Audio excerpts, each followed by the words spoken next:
آؤ سنیں میرے بھائیوں عبادت کی تعریف، اقسام اور ارکان۔ تو عبادت کی لغوی تعریف ہے کہ عبادت عربی زبان کا لفظ ہے، عبد سے مشتق ہے اور اس کا معنی ہے آخری درجے کی عاجزی و انکساری، حد درجے کی عاجزی اور انکساری کسی کے سامنے کرنا۔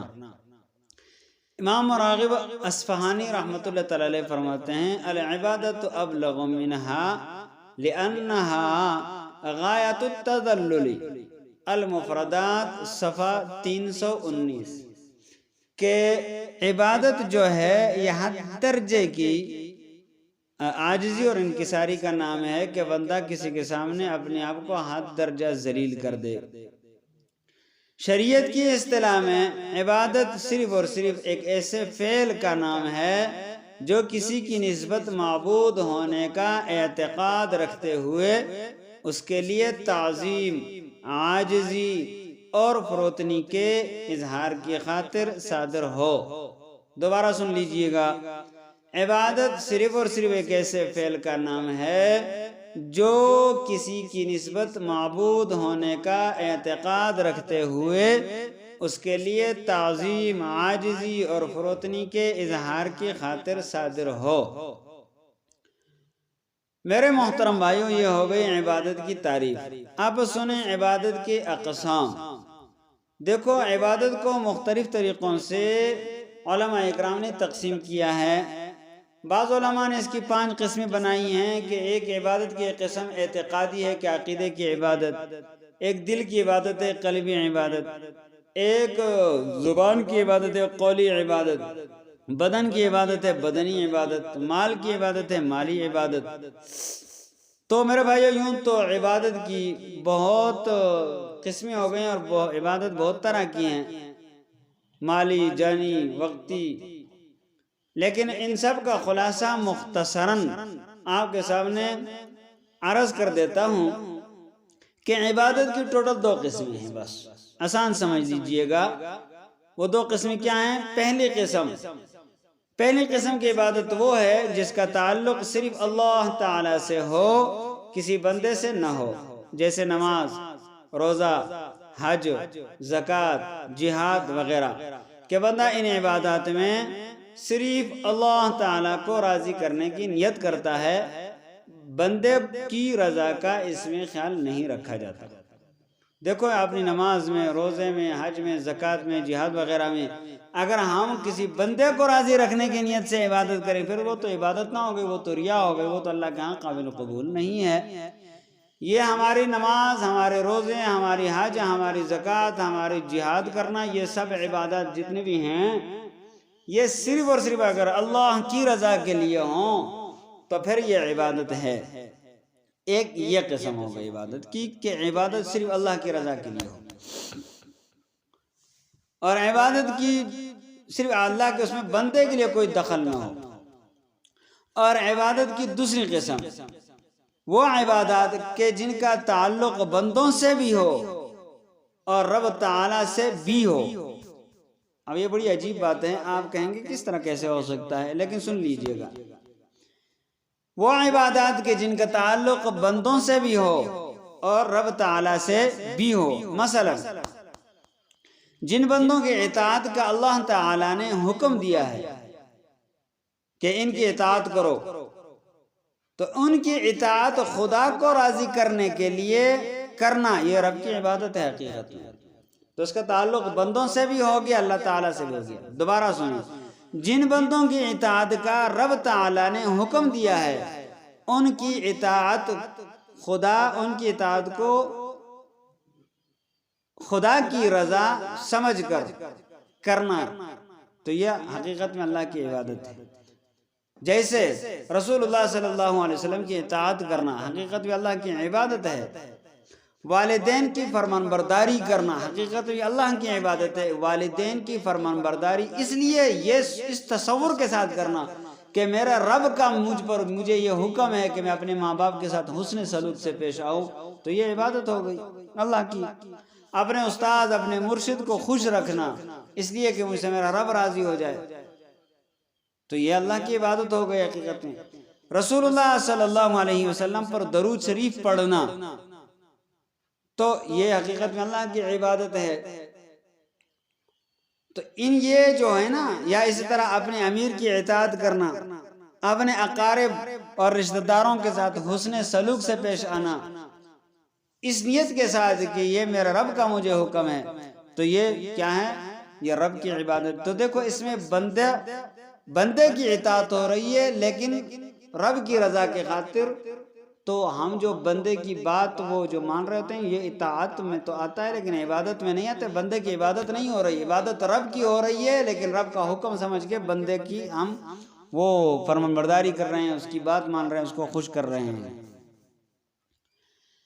یہ مطلب ذرا اور بھی وسیع ہے۔ بطور مثال مزید اور بھی سمجھ لیجئے، مطلب کوئی بھی جائز کام ہو، کوئی بھی جائز کام ہو، اگر اس میں رب تعالیٰ کو راضی کرنے کی نیت کر لی جائے تو وہ رب تعالیٰ کی عبادت بن جاتا ہے۔ کوئی بھی جائز کام، مثال کے طور پر ایک بندہ ہے، وہ کھانا کھا رہا ہے، لیکن کھانا اس نیت سے کھاتا ہے کہ مجھے کھانا کھانے کا میرے رب کو حکم ہے کہ میں کھانا کھاؤں گا اور اس سے میرے بدن کو قوت ملے گی، اس سے میں اپنے رب کی عبادت کروں گا، تو اس کا یہ کھانا کھانا بھی عبادت بن جائے گا۔ اس طرح اپنے بال بچوں کے لیے مزدوری کر کے کوئی کمائی کرتا ہے اور اس تصور کے ساتھ کرتا ہے کہ میری بیوی کو نفقہ دینا، اپنے چھوٹے بچوں کو نفقہ دینا، اپنے والدین کو نفقہ پہنچانا، یہ میرا رب کا مجھ پہ حکم ہے اور مجھ پر واجب ہے، اس تصور کے ساتھ اگر وہ مزدوری کر کے کچھ پیسے کماتا ہے تو اس کی یہ مزدوری کرنا بھی عبادت ہے، کیونکہ اس کی یہ مزدوری کے پیچھے اس کی نیت کیا ہے کہ میرا رب کا مجھے یہ حکم ہے۔ تو یہ عبادت کی دو قسمیں ہو گئیں بس۔ ایک عبادت وہ جو خالصتاً اللہ کی رضا کے لیے، اس میں بندوں کے لیے اس میں کوئی چیز نہ ہو، تصور سری سے نہ ہو۔ دوسری یہ کہ بندوں کی اطاعت اور بندوں کی فرمان برداری ہو رہی ہو، بندوں کے لیے کچھ کیا جا رہا ہو لیکن حکم اللہ کا سمجھ کے کیا جا رہا ہو، تو یہ عبادت کی دوسری قسم ہو گئی۔ اور اس تعریف کے اندر عبادات کی ساری قسمیں آ جاتی ہیں کہ عبادت کو ہم نے دو حصوں میں تقسیم کیا اور اس کے اندر ہم نے ساری بات کو سمیٹ لیا میرے بھائیوں۔ یہ مختصر سی بات ہو گئی۔ اب آگے سن لیجئے گا تیسری قسم، جو تیسری بات تھی کہ ارکان عبادت، عبادت کے ارکان کیا ہیں۔ اب آپ یہ سوچیں گے کہ پتہ نہیں عبادت کے ارکان نماز ہے، روزہ اور حج، دیکھو یہ بات نہیں ہے، سیدھی بات ہے، سمجھ لیجئے گا کہ عبادت کے ارکان صرف اور صرف تین ہیں جی میرے بھائیوں، تین ارکان ہیں عبادت کے۔ جس چیز کے اندر یہ تین چیزیں پائی جائیں گی وہ عبادت بن جائے گا۔ وہ تین ارکان کیا ہیں؟ عبادت کے تین ارکان ہیں جن کے جمع ہو جانے پر بندہ مومن عبادت کے کمال درجہ کو پہنچ جاتا ہے۔ وہ تین ارکان کیا ہیں؟ نمبر 1 محبت، نمبر 2 رجا امید اللہ تعالیٰ سے، اور نمبر 3 خوف۔ جب یہ تین چیزیں کسی عنصر میں جمع ہو جاتی ہیں اللہ کی رضا کے لیے، وہ حد درجے کی پھر عبادت بن جاتی ہے۔ محبت سے مراد کیا ہے؟ محبت یعنی مراد اس سے یہ کہ اللہ تعالیٰ کی محبت جس میں بندہ اللہ کی منشا کو تمام دیگر امور پر مقدم رکھے۔ اللہ کی محبت جس میں بندہ اللہ کی منشا کو تمام دیگر امور پر مقدم رکھے۔ یہ جیسا کہ قرآن پاک سورۃ التوبہ کے اندر اللہ تعالیٰ کا ارشاد ہے، سورۃ التوبہ آیت نمبر 24، اس کے اندر اللہ تعالیٰ فرماتے ہیں قُلْ إِن كَانَ آبَاؤُكُمْ وَأَبْنَاؤُكُمْ وَإِخْوَانُكُمْ وَأَزْوَاجُكُمْ وَعَشِيرَتُكُمْ وَأَمْوَالٌ اقْتَرَفْتُمُوهَا وَتِجَارَةٌ تَخْشَوْنَ كَسَادَهَا وَمَسَاكِنُ تَرْضَوْنَهَا أَحَبَّ إِلَيْكُمْ مِنَ اللَّهِ ورسوله وجهاد في سبيله فتربصوا حتى يأتي الله بأمره والله لا يهدي القوم الفاسقين۔ قل میرے نبی جی فرما دیجئے، ان کان آباؤکم، اگر تمہارے باپ دادے، و ابناؤکم، تمہارے بیٹے یعنی تمہاری اولاد، و اخوانکم، تمہارے بہن بھائی، و ازواجکم، تمہاری بیویاں تمہارے شوہر، و عشیرتکم، تمہارے جملہ رشتہ دار، وَأَمْوَالٌ اقْتَرَفْتُمُوهَا، اور تمہارا وہ مال جس کو تم تجارت کر کر کے مختلف طریقوں سے کما کر جمع کرتے ہو، یا تجارت یا مزدوری کسی بھی طریقے سے، وَتِجَارَةٌ تَخْشَوْنَ كَسَادَهَا، اور تمہاری وہ تجارت کہ جس کے بیٹھ جانے کا تمہیں ڈر ہے، جس کی کسادگی کا تمہیں ہر وقت ڈر رہتا ہے کہ میری تجارت کہیں بیٹھ نہ جائے، وَمَسَاكِنُ تَرْضَوْنَهَا، اور تمہارے وہ گھر جو تمہیں بہت زیادہ پسند ہیں کہ ان گھروں میں ہم ہمیشہ رہیں، احب الیکم، اگر یہ ساری چیزیں تمہیں زیادہ محبوب ہوں، من اللہ، اللہ سے، ورسولہ، اللہ کے رسول سے، وجہاد فی سبیلہ، اللہ جل جلالہ کے راستے میں جہاد کرنے سے، تو سنو، فتربصوا، انتظار کرو، حتی یأتی اللہ بامری، یہاں تک کہ اللہ تعالیٰ کا حکم آ جائے، یعنی اللہ کا عذاب آ جائے، اور سنو، واللہ لا یہدی القوم الفاسقین، اللہ تعالیٰ ہدایت نہیں کرتا فاسق قوم کو۔ تو دیکھو میرے بھائیو، اس آیت کریمہ کے اندر کیا ہے؟ اس آیت کریمہ کے اندر یہ باتوں ثابت ہوئی کہ دنیا کی ہر چیز سے اللہ کی محبت مقدم ہو، بندے کے پاس ہو۔ تو پہلی چیز کیا ہے عبادت میں؟ عبادت کا پہلا رکن کیا ہے کہ جس میں محبت ہو، محبت، اللہ کی محبت ہو۔ اسی طرح حضرت انس رضی اللہ تعالیٰ عنہ سے روایت ہے، بخاری شریف کی حدیث ہے، مسلم میں بھی ہے، حضرت انس رضی اللہ تعالیٰ عنہ سے روایت ہے، حضور اقدس صلی اللہ علیہ وسلم نے فرمایا، جس کا مفہوم یہ ہے کہ 3 خصلتیں ایسی ہیں جس میں وہ پیدا ہو جائے، جس بندے کے اندر وہ 3 خصلتیں پیدا ہو جائیں تو اس نے ایمان کے مٹھاس کو چکھ لیا، اس نے ایمان کے مٹھاس کو پا لیا۔ اب وہ کیا ہیں؟ نمبر 1، اللہ اور اس کے رسول اس کے نزدیک، اللہ اور اللہ کا رسول اس بندے کے نزدیک سب سے زیادہ محبوب ہو، ایک یہ اس آیت سے بھی ثابت ہو گیا۔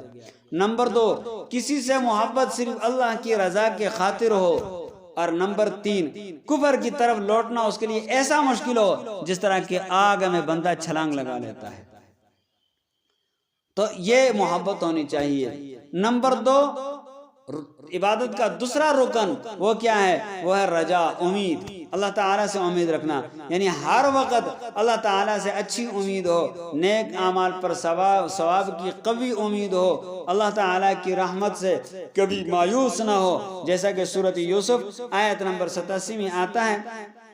اللہ تعالیٰ کے پیارے نبی صلی اللہ تعالیٰ ارشاد فرماتے ہیں، حضرت یعقوب علیہ السلام اور ان کے بیٹوں کے واقعے کے ضمن میں آتا ہے کہ حضرت یعقوب علیہ السلام نے اپنے بیٹوں کو ارشاد فرمایا تھا، سورۃ یوسف آیت نمبر 87، یا بنی اذھبوا، میرے بیٹو لوٹ کے چلے جاؤ، ہاں، فتحسسوا من یوسف، اور حضرت یوسف علیہ السلام کو ڈھونڈو، وأخیہ، اور اس کے بھائی حضرت بنیامین کو بھی ڈھونڈو، ولا تیأسوا من روح اللہ، اللہ تعالیٰ کی رحمت سے نہ امید نہ بنو، انہ لا ییأس من روح اللہ، یقینا اللہ کی رحمت سے نہ امید نہیں ہوتا کوئی بھی، الا القوم الکافرون، مگر وہ قوم جو کیا ہو؟ کافر ہو۔ اللہ کی رحمت سے وہی لوگ مایوس ہوتے ہیں جو کافر ہوتے ہیں، مومن کبھی اللہ کی رحمت سے مایوس نہیں ہوتا۔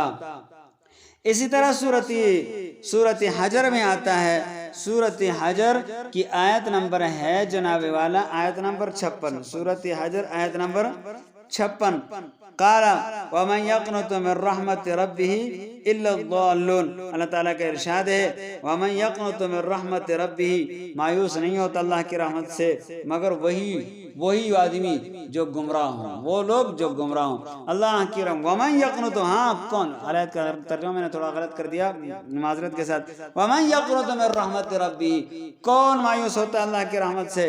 الا الضالون، سوائے گمراہوں کے علاوہ اللہ کی رحمت سے کوئی مایوس نہیں ہوتا۔